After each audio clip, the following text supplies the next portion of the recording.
Chers frères et sœurs en islam, j'aimerais partager cette information parue le 11 août 2026 avec vous. Et j'espère que cela nous serait profitable en fait. Je vous laisse suivre d'abord. Un tribunal syrien a condamné par contumace l'ancien dictateur Bachar al-Assad à la peine de mort pour crimes contre l'humanité et crimes de guerre commis au cours des 14 années de guerre civile en Syrie. Le frère cadet de l'ancien dictateur Maher al-Assad, lui aussi absent, et son cousin Atef Najib, présent au procès, ont également été condamnés à mort. Ces condamnations, prononcées ce mardi, sont les premières contre Bachar al-Assad ou des cercles proches depuis la fin des 5 décennies de pouvoir de la famille al-Assad, il y a 20 mois. Après l'entrée dans Damas de combattants de l'opposition en décembre 2024 mettant ainsi fin à la guerre, les frères al-Assad ont fui en Russie où ils ont obtenu l'asile politique.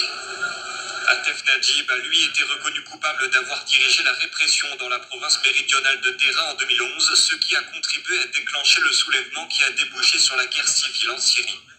L'ancien général de brigade de l'armée syrienne avait été arrêté et est devenu l'un des plus hauts responsables du régime à être traduit en justice. Maintenant, pour faire un petit aperçu dessus, Bachar al-Assad, lui ainsi que sa famille, la famille al-Assad qui a dirigé ces pays syriens, pendant plus de 5 décennies, pendant plus de 50 ans, il dirige un pays. Presque toute une vie pour certains en fait. Et durant lequel son père a commis ici des massacres énormes, et lui aussi, Bachar al-Assad, durant 14 ans pendant son règne, et 14 ans de guerre civile en fait, pendant son règne en fait. Et il parle ici de plus de 500 000 morts. Et moi je dis que c'est au-delà, il parle de 500 000 morts, moi je dis que c'est au-delà de 500 000 morts. Ça doit dépasser le million de morts. Tu prends 14 ans de guerre, ça doit dépasser le million de morts, sans parler des disparus, sans parler des personnes déplacées dont les sorts sont inconnus. Et maintenant, imagine l'origine de ce conflit-là, des adolescents qui font des dessins sur des murs et pour faire part de leur mécontentement. Ils sont durement réprimandés, un d'entre eux est tué. Maintenant, la population qui est révoltée pour cela. Et qu'est-ce qui se passe? Ils aggravent la situation, les gens sont fusillés. Et d'événement en événement, maintenant, c'est des bombardements jusqu'à quoi l'expérimentation d'armes chimiques sur sa propre population.